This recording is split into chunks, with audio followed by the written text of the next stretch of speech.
തന്നെ ഞാനൊരു ചേട്ടന് കൊടുത്തതാണ്. അപ്പോൾ എൻ്റെ അടുത്ത് പറഞ്ഞു വേറെ പണിയൊന്നും ഇല്ല എന്ന് എന്നോട് ചോദിച്ചു.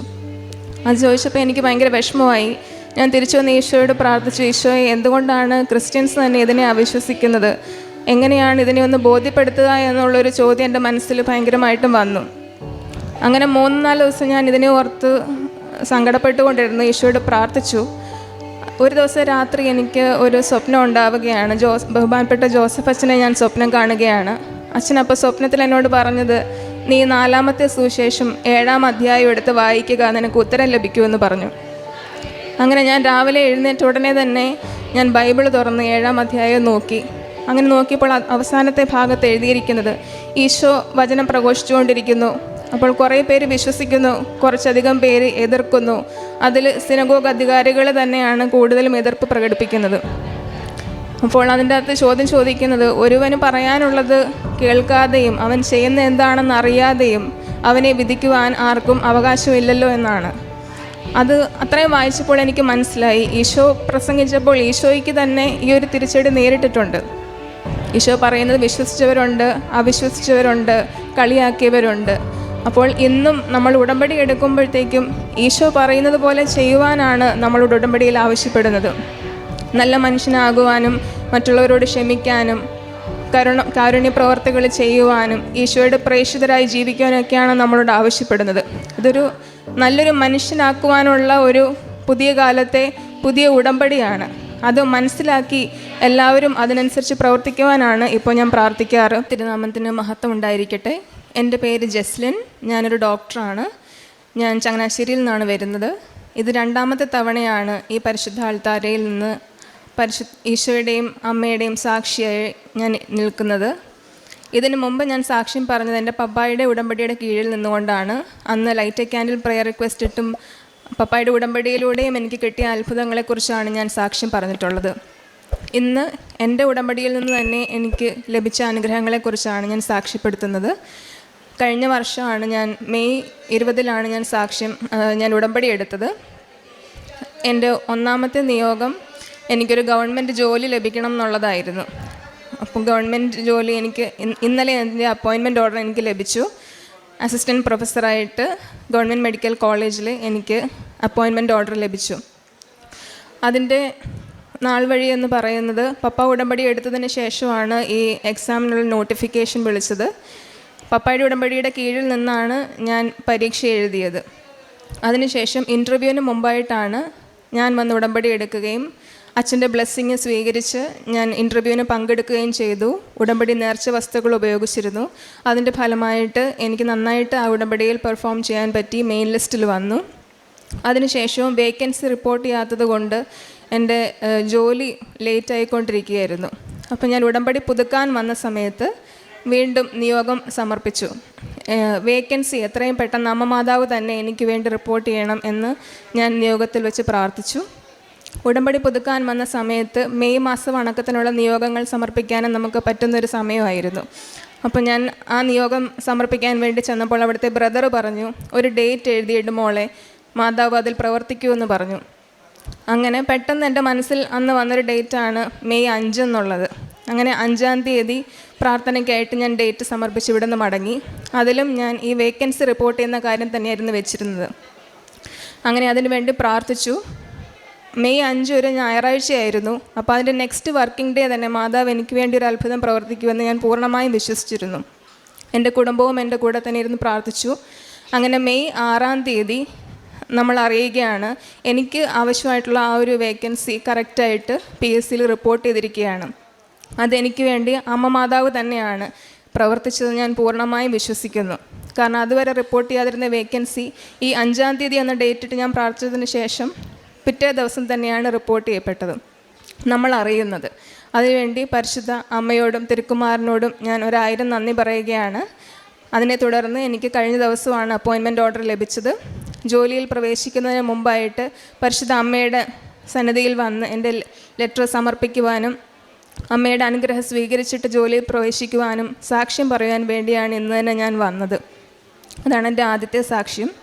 2-ാമത്തെ നിയോഗം എൻ്റെ അനിയൻ്റെ ജോലിയിൽ ഉയർച്ച ലഭിക്കുന്നതിന് വേണ്ടിയിട്ടായിരുന്നു. അവൻ ജോലി ചെയ്യുന്നിടത്ത് അവൻ്റെ റേറ്റിംഗ് കുറച്ചും കൂടെ കൂടി വരുവാനുമായിട്ടും മേലധികാരികളിൽ പ്രീതിപ്പെടുവാനും വേണ്ടിയിട്ടായിരുന്നു നിയോഗം വെച്ചിരുന്നത്.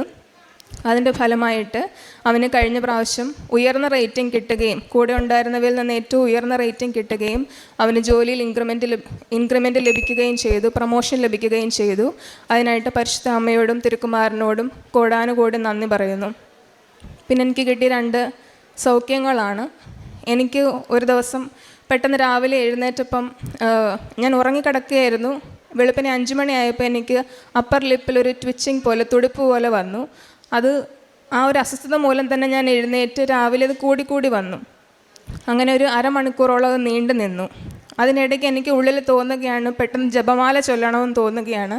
അങ്ങനെ ജപമാല ചൊല്ലി തീർന്ന് അപ്പോഴത്തേക്ക് 5:30 പ്രത്യക്ഷീകരണ പ്രാർത്ഥന ചൊല്ലേണ്ട സമയമായി. പ്രത്യക്ഷീകരണ പ്രാർത്ഥന ചൊല്ലിയും കൂടെ കഴിഞ്ഞ് ഞാൻ അമ്മയോട് പറഞ്ഞു, അമ്മയെ ഞാൻ സാക്ഷ്യപ്പെടുത്തിക്കോളാം, ഇതെനിക്ക് മാറ്റിത്തരണം, കാരണം എനിക്ക് ഭയങ്കര ടെൻഷനായി ആ സമയം കൊണ്ട്. അങ്ങനെ പ്രാർത്ഥിച്ച് ഞാൻ തൈലം കുരിശ് വരച്ച് പ്രാർത്ഥിച്ചു ചുണ്ടിന്മേൽ. ആ സമയം തന്നെ അതെനിക്ക് മാറ്റി കിട്ടി. അതൊരു വലിയ അത്ഭുതമായിരുന്നു. എൻ്റെ വിശ്വാസത്തെ അത് വർദ്ധിപ്പിക്കാനായിട്ട് ഒരുപാട് ഇടയാക്കി. അതുപോലെ തന്നെ എൻ്റെ ശബ്ദം വ്യത്യാസം വന്നിട്ടുണ്ടായിരുന്നു. ഒരു മാർച്ച് ഏപ്രിൽ ടൈമിൽ ഭയങ്കരമായിട്ട് മൂക്കടഞ്ഞൊരു ശബ്ദം പോലെ ആയി. അപ്പം ഞാൻ ക്ലാസ് എടുക്കുകയാണ് യൂഷ്വലി ചെയ്യാറ്. അപ്പം അങ്ങനെ വന്നപ്പോഴത്തേക്ക് എനിക്ക് അതിൽ ബുദ്ധിമുട്ട് തോന്നി തുടങ്ങി. എല്ലാവരും ചോദിക്കാൻ തുടങ്ങി, എന്ത് പറ്റി, സുഖമില്ലേ, വയ്യെന്നൊക്കെ ചോദിക്കാൻ തുടങ്ങി. അത് വലിയൊരു വിഷമമായി തീർന്നു. അപ്പം ഞാൻ പ്രാർത്ഥിച്ചു. ആദ്യമേ ഞാൻ ഡോക്ടറിനെ പോയി കണ്ടിരുന്നു. എൻ്റെ സ്വന്തം മരുന്നുകളൊക്കെ ആദ്യം ഞാൻ ചെയ്ത് നോക്കി. പിന്നെ ഒരു ENT കണ്ടു. അങ്ങനെ ഒരു നേസൽ സ്പ്രേ എനിക്ക് തന്നു. അത് യൂസ് ചെയ്തിട്ട് എനിക്ക് വലിയ വ്യത്യാസമൊന്നും തോന്നിയില്ല. അങ്ങനെ അത് ഞാൻ സ്റ്റോപ്പ് ചെയ്തു. അപ്പോൾ എൻ്റെ അമ്മ പറഞ്ഞു, മോളെ നിൻ്റെ കയ്യിൽ തൈലം ഉണ്ടല്ലോ, തൈലം തേച്ച് നീ പ്രാർത്ഥിക്കുക എന്ന് പറഞ്ഞു. അങ്ങനെ ഞാൻ തൈലം എൻ്റെ മൂക്കിൽ കുരിശ് അടയാളം ഇട്ട് പ്രാർത്ഥിക്കുവാൻ തുടങ്ങി. അതിനുശേഷം വന്ന ഉടമ്പടി ധ്യാനത്തിൽ അച്ഛൻ രോഗസൗഖ്യത്തിന് ശുശ്രൂഷയ്ക്കിടെ പറഞ്ഞു, മൂക്കിൽ ദശ വളരുന്നത് പോലെയുള്ള ഒരു അസുഖം കർത്താവ് സുഖപ്പെടുത്തുന്നുവെന്ന്. അങ്ങനെ ഞാനായിരിക്കും എന്ന് കരുതി ഞാനങ്ങ് വിശ്വസിച്ച് പ്രാർത്ഥിച്ചു. എൻ്റെ കുടുംബം എന്നോട് ചേർന്ന് പ്രാർത്ഥിച്ചു. അതിനുശേഷം എനിക്ക് ആ ഒരു ശബ്ദത്തിലുണ്ടായിരുന്ന അടവ് അത് പൂർണ്ണമായും മാറിക്കിട്ടി. ആ സൗഖ്യത്തിനായിട്ടും ഞാൻ ഈശോയ്ക്കും പരിശുദ്ധ അമ്മയ്ക്കും നന്ദി പറയുന്നു. പിന്നെ എൻ്റെ ഒരു നിയോഗം ഉണ്ടായിരുന്നു. ഞാൻ ഒരു പ്രൈവറ്റ് കോളേജിലാണ് പഠിപ്പിക്കുന്നത്. അപ്പോൾ എൻ്റെ സ്റ്റുഡൻസ് MBBS സ്റ്റുഡൻസാണ്. അവർ 100 പേരും പാസ്സാകണം, അവരുടെ യൂണിവേഴ്സിറ്റി പരീക്ഷയിൽ പാസ്സാകണമെന്നൊരു നിയോഗം ഞാൻ സമർപ്പിച്ചിരുന്നു. അപ്പോൾ അതിനെ തുടർന്ന് വന്ന യൂണിവേഴ്സിറ്റി എക്സാമിൽ ആദ്യത്തെ തവണ എഴുതിയപ്പോൾ 98 പേരും പാസ്സായി. 2 പേർക്ക് 1-2 മാർക്കിൻ്റെ വ്യത്യാസത്തിൽ ചെറുതായിട്ട് പോയിരുന്നു. പക്ഷേ 1 മാസത്തിനുള്ളിൽ തന്നെ അവർക്ക് അടുത്ത പരീക്ഷ വന്നു. അങ്ങനെ അവർ 2 പേരും ഇത് ക്ലിയറായി. അങ്ങനെ 100% പാസ് നൽകി ഈശോയും മാതാവും അനുഗ്രഹിച്ചു. അത് അങ്ങനെ വന്നില്ലെങ്കിൽ പിന്നെ ആ 2 കുട്ടികളും 1 വർഷം പുറകെ നിന്ന് അടുത്ത ബാച്ചിൻ്റെ കൂടെ വേണമായിരുന്നു എഴുതാനായിട്ട്. അപ്പോൾ എൻ്റെ ആഗ്രഹം എൻ്റെ 100 കുട്ടികളും, ഞാൻ പഠിപ്പിക്കുന്ന 100 കുട്ടികളും അവരെല്ലാവരും ഒരുമിച്ച് തന്നെ പഠിച്ച് പാസ്സായി പോകണം എന്നായിരുന്നു. ആ നിയോഗവും അമ്മ മാതാവിൻ്റെ മുൻപിൽ വെച്ച് പ്രാർത്ഥിച്ചിരുന്നു. അതിനും എനിക്ക് അമ്മ മാതാവ് ഉത്തരം നൽകി അനുഗ്രഹിച്ചു. പിന്നെ എൻ്റെ ജീവിതത്തിൽ ഒരു വ്യക്തിയുമായിട്ടൊരു കുടുംബമായിട്ടൊരു വലിയ പ്രതിസന്ധി ഉണ്ടായിരുന്നു. ആ പ്രതിസന്ധി സോൾവ് ചെയ്യാൻ വേണ്ടിയിട്ട് ഒരുപാട് ശ്രമിച്ചെങ്കിലും നമുക്കത് സാധിച്ചിരുന്നില്ല. അങ്ങനെ നമ്മളാൽ കഴിയുന്ന പല വിധത്തിൽ ശ്രമിച്ചിട്ട് നടക്കാഞ്ഞതുകൊണ്ട് പപ്പ നിയോഗം പ്രാർത്ഥിച്ചിരുന്നു. അതേ തുടർന്ന് ഞാനും നിയോഗം വെച്ച് പ്രാർത്ഥിച്ചു. അതിനുശേഷം വന്ന ഒരു മീഡിയേഷൻ ടോക്കിൽ അമ്മ മാതാവ് തന്നെ ഇടപെട്ട് ഞങ്ങൾക്ക് വേണ്ടി സംസാരിക്കുകയും ഞങ്ങൾക്ക് നീതി നടപ്പാക്കുകയും ചെയ്തു. അമ്മയുടെ പരിശുദ്ധ കരങ്ങൾ, അമ്മയുടെ കരുത്തുറ്റ കരങ്ങൾ ഞങ്ങൾക്ക് വേണ്ടി പ്രവർത്തിക്കുകയും ഞങ്ങൾക്ക് നീതി നടപ്പാക്കി തരികയും ചെയ്തു. ഇത് കൂടാതെ ഒരുപാട് വലുതും ചെറുതുമായ അനുഗ്രഹങ്ങൾ ഞങ്ങൾക്ക് ലഭിച്ചിട്ടുണ്ട്. എൻ്റെ പപ്പായ്ക്ക് ലഭിച്ച അനുഗ്രഹങ്ങൾ പപ്പ തന്നെ സാക്ഷ്യപ്പെടുത്തും. ദൈവനാമത്തിന് മഹത്വം ഉണ്ടായിരിക്കട്ടെ. എൻ്റെ പേര് തോമസ് TJ, ചങ്ങനാശ്ശേരിയിൽ നിന്നാണ് വരുന്നത്. നമ്മൾ പറഞ്ഞല്ലോ, ഞാൻ 2019 ഇവിടെ ആദ്യമായിട്ട് ഉടമ്പടി എടുക്കുന്നത്. ഞങ്ങളുടെ കുടുംബത്തിൽ വളരെ അപ്രതീക്ഷിതമായി വന്ന ഒരു പ്രതിസന്ധിയുടെ ഘട്ടത്തിലാണ് ഉടമ്പടിയിലേക്ക് കടന്നു വന്നത്. അതിൻ്റെ കാരണങ്ങൾ വെളിപ്പെടുത്തണമെന്നായിരുന്നു മാതാവിനോട് വെച്ച ഉടമ്പടി. അത് അമ്മ മാതാവ് വെളിപ്പെടുത്തി തന്നു. അതിനുശേഷം അതിൽ നിന്നും ഒരു സമാധാനപരമായിട്ടുള്ളൊരു വിടുതലിനാണ് മാതാവിനോട് അപേക്ഷിച്ചത്. സഞ്ചാരി മാതാവ് അവരുടെ ഇടയിൽ കടന്നു ചെന്ന് ഞങ്ങൾക്ക് വേണ്ടിയിട്ട് നിധി നടത്തി തരണമെന്നായിരുന്നു നിയോഗം. അമ്മ സഞ്ചാരി മാതാവ് എന്നുള്ള ആ പേര് വളരെ അന്വർത്ഥമാകത്തക്ക രീതിയിൽ അവിടെ കടന്നു ചെല്ലുകയും ഞങ്ങൾക്ക് നീതി നടത്തി തരികയും ചെയ്തു. അമ്മയുടെ ശക്തിയേറിയ മാധ്യസ്ഥം, അമ്മയുടെ ശക്തിയേറിയ കരം ഞങ്ങൾക്ക് വേണ്ടി പ്രവർത്തിച്ചതിനായിട്ട് ആയിരം നന്ദി യേശോയ്ക്കും പരിശുദ്ധ അമ്മയ്ക്കും കരയേറ്റുന്നു. പിന്നെ രണ്ടാമതുള്ള സാക്ഷ്യം അതൊരു സംരക്ഷണത്തിൻ്റെ സാക്ഷ്യമാണ്. 2 പ്രാവശ്യം വളരെ മരണകരമായ അപകടമെന്ന് വേണമെങ്കിൽ തന്നെ പറയാം. അതിൽ നിന്നും പരിശുദ്ധ അമ്മയുടെ മാധ്യസ്ഥം അല്ലെങ്കിൽ ഉടമ്പടിയുടെ ശക്തി, ഈ ലോക്കറ്റിൻ്റെ ശക്തി ദൈവം മാതാവ് വെളിപ്പെടുത്തി, ദൈവം കാത്തുരക്ഷിച്ചു. അവിടുത്തെ കാര്യങ്ങളിൽ എന്നെ കാത്തു പരിപാലിച്ചു. ഞാനൊരു 3-4 അടി ഉയരത്തിൽ നിന്നും വീഴുവാനിടയായി. എൻ്റെ ബാലൻസ് പോയി ഞാൻ വീഴുവാനിടയായി. മുഖം കുത്തിയാണ് വീണത്. വീണെടുത്ത് കരിങ്കല്ലും കോൺക്രീറ്റും മറ്റു പല അപകടകരമായ സാഹചര്യങ്ങളിലും ഉള്ള സ്ഥലത്തേക്കാണ് വീണത്. എൻ്റെ മുഖം അടച്ച് വീണു. എനിക്ക് അന്നേരം ഒന്നും മനസ്സിലായില്ല, ആരുമില്ലായിരുന്നു. കൈ ഞാൻ ഇങ്ങനെ തൊട്ട് നോക്കിയപ്പോഴത്തേക്ക് എൻ്റെ കൈ നിറച്ച ബ്ലഡ്. എന്താണ് സംഭവിച്ചതെന്ന് എനിക്ക് തന്നെ മനസ്സിലായില്ല. എന്നാൽ എൻ്റെ ഇവിടെ ഒരു 4 സ്റ്റിച്ചിടാനുള്ള മുറിവ് മാത്രമാണ് സംഭവിച്ചത്. അതുപോലെ തന്നെ പല ഫ്രാക്ചറുകൾ ഇവിടം വരെ ഉണ്ടായിരുന്നു. എൻ്റെ പല സ്ക്രാച്ചസും കണ്ണിൻ്റെ തൊട്ട് അരികിൽ വരെ വന്നു. ഒരു 5 മില്ലിമീറ്റർ മാറിയിരുന്നെങ്കിൽ കണ്ണിൻ്റെ കാഴ്ച വരെ പോകാവുന്ന അവസ്ഥ. അല്ലെങ്കിൽ മുഖമടിച്ച് വീണപ്പോഴത്തേക്ക് എൻ്റെ മൂക്കിനാണ് ഇടികൊണ്ടിരുന്നെങ്കിൽ ഞാനൊരു പക്ഷേ അത് അവിടെ നിന്ന് എഴുന്നേക്കാൻ പറ്റാതിരുന്നൊരു സാഹചര്യമായിരുന്നു. ഈ ഉടമ്പടിയുടെ ശക്തി എന്നെ ജീവിതത്തിലേക്ക് വീണ്ടും തിരിച്ചു കൊണ്ടുവന്നു. അതൊരു സാക്ഷ്യമായിട്ട് ഞാനിവിടെ പറയുന്നു. അതിനുശേഷം ഒരു ഏതാനും മാസങ്ങൾക്ക് ശേഷം വീണ്ടും അതുപോലെയുള്ളൊരു സംഭവം തന്നെയാണ് ഉണ്ടായത്. വളരെ മുറിച്ചേറിയ ഒരു വെട്ടുകത്തി, വളരെ വെയിറ്റുള്ള വെട്ടുകത്തി ഞാൻ മതിലിൽ വെച്ചിരിക്കുകയായിരുന്നു. എൻ്റെ കൈമുട്ടി താഴെ പോയി. അതെൻ്റെ കാലിൻ്റെ പാദത്തിൻ്റെ മേലിലുള്ള വലിയ ആ ഞരമ്പിൻ്റെ അതേ പൊസിഷനിലാണത് വീണത്. വളരെ മൂർച്ചയുള്ളതായിരുന്നു. മുറിഞ്ഞു. എന്നാൽ ആ മുറിവ് ആ വലിയ ഞരമ്പിൻ്റെ അടുത്ത് വരെ എത്തി നിന്നു. ബ്ലഡ് കുറേ പോയി. പക്ഷേ ആ ഞരമ്പ് മുറിഞ്ഞിരുന്നെങ്കിൽ ഒരുപക്ഷെ ഞാൻ ഇന്ന് ഇവിടെ ഈ അടുത്താഴയിൽ സാക്ഷ്യമായിട്ട് നിൽക്കുവാൻ എനിക്ക് സാധിക്കില്ലായിരുന്നു. എനിക്ക് നടക്കുവാനോ എനിക്ക് നിൽക്കുവാനോ സാധിക്കുമായിരുന്നില്ല. അത് റിപ്പയർ ചെയ്തിരുന്നെങ്കിൽ പോലും. എന്നാൽ അതിനൊന്നും ഇടവരുത്താതെ ഇവിടെ വന്ന് നിന്ന്, ഈ പരിശുദ്ധ ആലയത്തിൽ വന്ന് നിന്ന്, ഈ അൾത്താരയിൽ നിന്ന് അമ്മ മാതാവിൻ്റെ സാക്ഷ്യത്തിൽ മാധ്യസ്ഥത്തിൽ പുത്രനെ മഹത്വപ്പെടുത്തുവാൻ ഇടയാക്കിയതിനോർത്ത് ഞാൻ ദൈവത്തെ മഹത്വപ്പെടുത്തുന്നു. തിരുകുമാരനും അമ്മയ്ക്കും 1000 നന്ദി പറയുന്നു.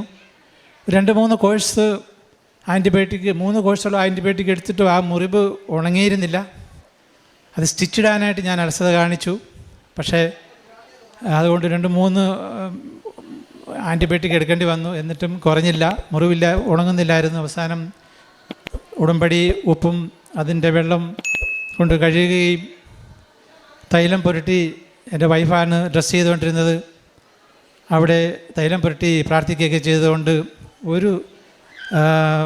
ഉടൻ തന്നെ അതിനൊരു കരിവുണ്ടാവുകയും ഒരു ബുദ്ധിമുട്ടുമില്ലാതെ വളരെ പൂർവ്വസ്ഥിതിയിലേക്ക് ആ മുറിവ് മാറി ഉണങ്ങുകയും ചെയ്തു. വർഷങ്ങളായിട്ട് ഷുഗറിൻ്റെ മരുന്ന് കഴിക്കുന്നുണ്ട്. അതുപോലെ തന്നെ ലിവറിൻ്റെ ക്രോണിക്കായിട്ടുള്ള ഡിസീസുണ്ട്. അപ്പോൾ ഈ അവസരങ്ങളിലെല്ലാം കർത്താവ് പരിശുദ്ധ മാതാവും അവിടുത്തെ കരങ്ങളിൽ ഞങ്ങളെ താങ്ങി നടത്തുന്നു എന്ന് സാക്ഷ്യപ്പെടുത്തുവാൻ ഞാൻ ആഗ്രഹിക്കുന്നു. പിന്നെ എൻ്റെ കൂടെ ജോലി ചെയ്യുന്ന സുഹൃത്തുക്കൾ, അതിൽ1-2 മക്കൾക്ക്, അവർ ഹിന്ദു സഹോദരങ്ങളാണ്, അവർക്ക് മക്കളില്ലായിരുന്നു. അവർക്ക് വളരെ ആഗ്രഹിച്ചിരുന്നവരാണ് മക്കൾ വേണമെന്ന്. അവർക്ക് വേണ്ടി ഞാൻ എൻ്റെ പ്രാർത്ഥനയിൽ വെച്ചിരുന്നു. നിയോഗത്തിൽ വെച്ചിട്ടില്ലെങ്കിൽ ഞാൻ എൻ്റെ പ്രാർത്ഥനയിൽ അവരെ എപ്പോഴും ഓർക്കുമായിരുന്നു. ആ 2 പേർക്കും മക്കളെ നൽകി ദൈവം അനുഗ്രഹിച്ചു. അതിലൊരാൾ ഒരുപക്ഷെ ഇന്നലെ ഇവിടെ വരുമെന്ന് എന്നൊക്കെ പറഞ്ഞിരുന്നു. സാക്ഷ്യം പറയാനില്ല, പ്രാർത്ഥിക്കുവാൻ വേണ്ടിയിട്ട്, നന്ദി പറയുവാൻ വേണ്ടിയിട്ട് ഒന്ന് കാണുമായിരിക്കാം. അപ്പം അങ്ങനെ ഒരു അനുഭവം ഉണ്ടായി. പിന്നെ എൻ്റെ സഹോദരൻ്റെ ഒരു പ്രതിസന്ധിയും ദൈവതിരുസന്നിധിയിൽ അമ്മ മാതാവിൻ്റെ മധ്യസ്ഥതയിൽ സമർപ്പിച്ചിരുന്നു. അതിൽ നിന്നും അത്ഭുതകരമായ വിടുതൽ ദൈവം നൽകി. ഇതിനെല്ലാമായിട്ട് പരിശുദ്ധ അമ്മയ്ക്കും തിരുക്കുമാരനും 1000 നന്ദി പറയുന്നു. പ്രേക്ഷിത പ്രവർത്തനം എന്ന് പറയുന്നത് ഞാൻ പത്രം ആണ് പ്രേക്ഷിത പ്രവർത്തനമായിട്ട് ചെയ്യുന്നത്. അത് ഓഫീസിൽ ഞാൻ വിതരണം ചെയ്യും. കൂടാതെ റോഡിലും അതുപോലെ തന്നെ ഓട്ടോ സ്റ്റാൻഡിലും ട്രാൻസ്പോർട്ട് അല്ലെങ്കിൽ പ്രൈവറ്റ് ബസ് സ്റ്റാൻഡിലൊക്കെ ഞാൻ സാധിക്കുന്നിടത്തൊക്കെ അത് വിതരണം ചെയ്യാറുണ്ട്. പിന്നെ എനിക്ക് കിട്ടിയ അനുഭവങ്ങൾ മറ്റുള്ളവരുടെ മുമ്പിൽ മറ്റുള്ളവരോട് പറയാറുണ്ട്. പലരും ഉടമ്പടി ഓൺലൈനായിട്ടും അല്ലാതെയും വന്ന് ഉടമ്പടി എടുത്തിട്ടുണ്ട്, അനുഗ്രഹങ്ങൾ നേടുന്നുണ്ട്. അതിനെല്ലാം അവരൊക്കെയും വന്ന് സാക്ഷ്യം പറയുമെന്ന് ഞാൻ വിശ്വസിക്കുന്നു. പിന്നെ കാരുണ്യ പ്രവൃത്തികൾ എന്ന് പറയുന്നത് ഞാൻ രോഗി സന്ദർശന ഹോസ്പിറ്റലുകളിൽ പോവുകയോ അല്ലെങ്കിൽ ഫുഡ് ഉണ്ടാക്കി കൊടുക്കുകയോ ഒന്നും ചെയ്യുവാനായിട്ട് സാധിക്കുന്നില്ല. ആഗ്രഹമുണ്ടെങ്കിലും അതിന് സാധിക്കുന്നില്ല. പക്ഷേ അനാഥാലയങ്ങളിൽ പോവുകയും അവർക്ക് ഭക്ഷണത്തിനുള്ള എല്ലാ അരിയും മറ്റുള്ള സാധനങ്ങളൊക്കെ വാങ്ങി കൊടുക്കുകയും പിന്നെ ആർക്കാണോ അത്യാവശ്യമെന്ന് നമുക്ക് തോന്നുന്ന പക്ഷം സാമ്പത്തികമായിട്ട് ബുദ്ധിമുട്ടുന്നവരെ അവരുടെ പ്രതിസന്ധിയിൽ അവരറിഞ്ഞ് സഹായിക്കുവാൻ സാധിക്കുന്നു. വിദ്യാഭ്യാസം ചെയ്യുന്നവർക്ക് അതിനുള്ള ബുദ്ധിമുട്ടുള്ളവർക്ക് സഹായിക്കുന്നു, മരുന്ന് വാങ്ങാനുള്ളവരെ സഹായിക്കുന്നു. അങ്ങനെ നമ്മളാൽ കഴിയുന്ന വിധം എല്ലാവിധ കാരുണ്യ പ്രവൃത്തികളും ചെയ്യുവാൻ ശ്രമിക്കുന്നുണ്ട്, കൂടുതൽ ചെയ്യണമെന്ന് ആഗ്രഹിക്കുന്നുണ്ട്. അതിനെല്ലാം ദൈവം വീണ്ടും ശക്തിയും ബലവും ആരോഗ്യവും അനുഗ്രഹവും നൽകട്ടെ. ദൈവസ്നേഹത്തിൽ നിറയുവാൻ, ആ സ്നേഹം മറ്റുള്ളവർക്ക് പകർന്നു കൊടുക്കുവാൻ, അതാണ് നമുക്ക് ഇതിലൂടെ കിട്ടുന്ന ഈ ധ്യാനങ്ങളിലൂടെ നമ്മുടെ ഉടമ്പടിയിലൂടെ കിട്ടുന്ന നമുക്ക് ബോധ്യം അതാണ്. ദൈവസ്നേഹം നമ്മളിൽ നിറയണം, നമ്മളിൽ വളരണം, അത് മറ്റുള്ളവരുമായിട്ട് പങ്കുവയ്ക്കണം, മറ്റുള്ളവർക്ക് ഷെയർ ചെയ്യണം. ആ ഒരു അനുഗ്രഹം കൂടുതലായിട്ട് ഞങ്ങൾക്കും ഞങ്ങളുടെ കുടുംബത്തിനും ലഭിക്കുവാൻ ദൈവത്തിൻ്റെ സാന്നിധ്യം, അമ്മയുടെ മാധ്യസ്ഥം ഞങ്ങൾ യാചിക്കുന്നു. വൈഫിനാണെങ്കിലും ശാരീരികമായ വളരെയേറെ അസ്വസ്ഥതകളുണ്ടെങ്കിലും അവിടുത്തെ കരങ്ങളിൽ അവിടുന്ന് താങ്ങി നടത്തുന്നു. അതിനൊക്കെ നേരത്തെ ഒരു പ്രശ്നം സാക്ഷ്യം പറഞ്ഞിട്ടുണ്ട്. എൻ്റെ വൈഫിന് കിട്ടിയ സൗഖ്യത്തെക്കുറിച്ചും എനിക്ക് കിട്ടിയ സൗഖ്യത്തെക്കുറിച്ചൊക്കെ സാക്ഷ്യം പറഞ്ഞിട്ടുണ്ട്. വീണ്ടും അത് ആവർത്തിക്കുന്നില്ല. പിന്നെ മോന് കിട്ടിയ ജോലി അത് മോൾ ഓൾറെഡി പറഞ്ഞു. അങ്ങനെ എല്ലാം കൊണ്ടും ഏത് പ്രതിസന്ധികളിലും ഈ ഉടമ്പടിയുടെ ശക്തി, പരിശുദ്ധ മാതാവിൻ്റെ മാധ്യസ്ഥം ഏത് പ്രതിസന്ധികളിലും തളരാതെ നിൽക്കുവാൻ നമ്മളെ സഹായിക്കുന്നു, നമുക്ക് ശക്തി തരുന്നു. പ്രതിബന്ധങ്ങളും പ്രതികൂലങ്ങളൊക്കെ വളരെയേറെ നമ്മുടെ ജീവിതത്തിലുണ്ടാകും, അതുണ്ടായിക്കൊണ്ടേയിരിക്കും. എന്നാൽ അവിടെയൊക്കെയും തളർന്നു പോകാതെ പിടിച്ചു നിൽക്കുവാൻ പരിശുദ്ധ അമ്മയുടെ മാധ്യസ്ഥം നമ്മളെ ഓരോരുത്തരെയും സഹായിക്കും. നിങ്ങൾക്കെല്ലാവർക്കും അതിനുള്ള അനുഗ്രഹവും ദൈവം നൽകട്ടെ എന്ന് പ്രത്യേകം പ്രാർത്ഥിക്കുന്നു. ജോസഫച്ചനെയും മറ്റുള്ള എല്ലാ ശുശ്രൂഷകരെയും ഇവിടെ കടന്നു വരുന്ന ഓരോ മക്കളെയും ഓരോ പ്രാർത്ഥനയിലും നമ്മൾ ഓർക്കാറുണ്ട്. ദൈവനാമത്തിന് മഹത്വമുണ്ടായിട്ട്. ഞാൻ പ്രേക്ഷിത പ്രവർത്തനം ചെയ്തുകൊണ്ടിരുന്ന പത്രം കൊടുത്തത് എൻ്റെ ഡിപ്പാർട്ട്മെൻറ്റിലും എൻ്റെ കൂടെ വർക്ക് ചെയ്യുന്ന ബാക്കിയുള്ള കൂട്ടുകാർക്കുമൊക്കെയാണ്. അവരിൽ 5 പേര് ഓൾറെഡി ഇവിടെ വന്ന് ഉടമ്പടി എടുക്കുകയും അതിൽ നിന്ന് അനുഗ്രഹങ്ങളൊക്കെ പ്രാപിക്കുകയും ചെയ്യുന്നുണ്ട്. അവരും ഉടനെ വന്ന് സാക്ഷ്യപ്പെടുത്തുമെന്നാണ് ഞാൻ പ്രതീക്ഷിക്കുന്നത്. മാത്രമല്ലാതെ പള്ളികളിലൊക്കെ ഞാൻ പോയി പത്രം വിതരണം ചെയ്യാറുണ്ട്. അങ്ങനെ ഒരിക്കൽ പത്രം വിതരണം ചെയ്തപ്പം എനിക്കൊരു അനുഭവം ഉണ്ടായത്, പള്ളിയുടെ മുമ്പിൽ വെച്ചിട്ട് തന്നെ ഞാനൊരു ചേട്ടന് കൊടുത്തതാണ്. അപ്പോൾ എൻ്റെ അടുത്ത് പറഞ്ഞു വേറെ പണിയൊന്നും ഇല്ലേ എന്ന് എന്നോട് ചോദിച്ചു. അത് ചോദിച്ചപ്പോൾ എനിക്ക് ഭയങ്കര വിഷമമായി. ഞാൻ തിരിച്ചു വന്ന് ഈശോയോട് പ്രാർത്ഥിച്ചു, ഈശോയെ എന്തുകൊണ്ടാണ് ക്രിസ്ത്യൻസ് തന്നെ ഇതിനെ അവിശ്വസിക്കുന്നത്, എങ്ങനെയാണ് ഇതിനെ ഒന്ന് ബോധ്യപ്പെടുത്തുക എന്നുള്ളൊരു ചോദ്യം എൻ്റെ മനസ്സിൽ ഭയങ്കരമായിട്ടും വന്നു. അങ്ങനെ 3-4 ദിവസം ഞാൻ ഇതിനെ ഓർത്ത് സങ്കടപ്പെട്ടുകൊണ്ടിരുന്നു, ഈശോയോട് പ്രാർത്ഥിച്ചു. ഒരു ദിവസം രാത്രി എനിക്ക് ഒരു സ്വപ്നം ഉണ്ടാവുകയാണ്. ബഹുമാനപ്പെട്ട ജോസഫ് അച്ഛനെ ഞാൻ സ്വപ്നം കാണുകയാണ്. അച്ഛൻ അപ്പോൾ സ്വപ്നത്തിൽ എന്നോട് പറഞ്ഞത്, നീ 4-ാമത്തെ സുവിശേഷം 7-ാം അധ്യായം എടുത്ത് വായിക്കുക, നിനക്ക് ഉത്തരം ലഭിക്കുമെന്ന് പറഞ്ഞു. അങ്ങനെ ഞാൻ രാവിലെ എഴുന്നേറ്റ ഉടനെ തന്നെ ഞാൻ ബൈബിൾ തുറന്ന് 7-ാം അധ്യായം നോക്കി. അങ്ങനെ നോക്കിയപ്പോൾ അവസാനത്തെ ഭാഗത്ത് എഴുതിയിരിക്കുന്നത്, ഈശോ വചനം പ്രഘോഷിച്ചുകൊണ്ടിരിക്കുന്നു. അപ്പോൾ കുറേ പേര് വിശ്വസിക്കുന്നു, കുറച്ചധികം പേര് എതിർക്കുന്നു. അതിൽ സിനഗോഗ് അധികാരികൾ തന്നെയാണ് കൂടുതലും എതിർപ്പ് പ്രകടിപ്പിക്കുന്നത്. അപ്പോൾ അതിൻ്റെ അകത്ത് ചോദ്യം ചോദിക്കുന്നത്, ഒരുവന് പറയാനുള്ളത് കേൾക്കാതെയും അവൻ ചെയ്യുന്ന എന്താണെന്ന് അറിയാതെയും അവനെ വിധിക്കുവാൻ ആർക്കും അവകാശമില്ലല്ലോ എന്നാണ്. അത് അത്രയും വായിച്ചപ്പോൾ എനിക്ക് മനസ്സിലായി, ഈശോ പ്രസംഗിച്ചപ്പോൾ ഈശോയ്ക്ക് തന്നെ ഈ ഒരു തിരിച്ചടി നേരിട്ടിട്ടുണ്ട്. ഈശോ പറയുന്നത് വിശ്വസിച്ചവരുണ്ട്, അവിശ്വസിച്ചവരുണ്ട്, കളിയാക്കിയവരുണ്ട്. അപ്പോൾ ഇന്നും നമ്മൾ ഉടമ്പടി എടുക്കുമ്പോഴത്തേക്കും ഈശോ പറയുന്നത് പോലെ ചെയ്യുവാനാണ് നമ്മളോട് ഉടമ്പടിയിൽ ആവശ്യപ്പെടുന്നത്. നല്ല മനുഷ്യനാകുവാനും മറ്റുള്ളവരോട് ക്ഷമിക്കാനും കാരുണ്യ പ്രവർത്തികൾ ചെയ്യുവാനും ഈശോയുടെ പ്രേക്ഷിതരായി ജീവിക്കാനൊക്കെയാണ് നമ്മളോട് ആവശ്യപ്പെടുന്നത്. ഇതൊരു നല്ലൊരു മനുഷ്യനാക്കുവാനുള്ള ഒരു പുതിയ കാലത്തെ പുതിയ ഉടമ്പടിയാണ്. അത് മനസ്സിലാക്കി എല്ലാവരും അതിനനുസരിച്ച് പ്രവർത്തിക്കുവാനാണ് ഇപ്പോൾ ഞാൻ പ്രാർത്ഥിക്കാറ്. അതുകൊണ്ട് ആ ഒരു ചേട്ടന് വേണ്ടി ഞാൻ പ്രാർത്ഥിക്കാറുണ്ട്. ഇനിയും ഞാൻ പത്രം കൊടുക്കുന്ന എല്ലാവരും ഈശോയെ അറിഞ്ഞ് ഇവിടെ വന്ന് ഉടമ്പടി എടുക്കുവാനും നല്ലൊരു മനുഷ്യനായി ജീവിക്കുവാനും ഇടയാകട്ടെ എന്നാണ് പ്രാർത്ഥിക്കുന്നത്. അതുപോലെ തന്നെ കാരുണ്യ പ്രവർത്തികളും ഫൈനാൻഷ്യൽ അസിസ്റ്റൻസ് വേണ്ടവർക്ക്, അർഹതയുള്ളവർക്ക് എന്നാലാവുന്ന വിധം ഞാൻ ശ്രമിച്ച് അത് കൊടുക്കാറുണ്ട്. മെഡിക്കൽ അഡ്വൈസ് ചോദിക്കുന്നവർക്കും എൻ്റെ അറിവിൻ്റെ പരിമിതിയിൽ നിൽക്കുന്നതാണെങ്കിൽ ഞാൻ അവരെ സഹായിക്കാറുണ്ട്. അതല്ല, അതിൽ കൂടുതൽ ആവശ്യമുണ്ടെങ്കിൽ ഞാൻ സീനിയേഴ്സിനോട് ഡിസ്കസ് ചെയ്ത് പറ്റുന്നത് പോലെ അവരെ അതിനുവേണ്ടി അഡ്വൈസ് ചെയ്ത് അവർക്ക് വേണ്ട കാര്യങ്ങൾ ചെയ്തു കൊടുക്കാറുണ്ട്. മാത്രമല്ല, ഞാൻ എന്തായിരിക്കുന്നുവോ അത് ക്രിസ്തുവിൻ്റെ കൃപയാലാണ് എന്ന് ഉറക്കെ പ്രഖ്യാപിച്ചുകൊണ്ടാണ് ഞാൻ ഈ സാക്ഷ്യം നിർത്തുന്നത്. എൻ്റെ കഴിവല്ല, എൻ്റെ അർഹതയല്ല, കർത്താവിൻ്റെ കൃപയാലാണ്. യേശുവേ നന്ദി, യേശുവേ സ്തുതി. പരിശുദ്ധ അമ്മയ്ക്ക് കോടാനുകോടി നന്ദി പറയുന്നു.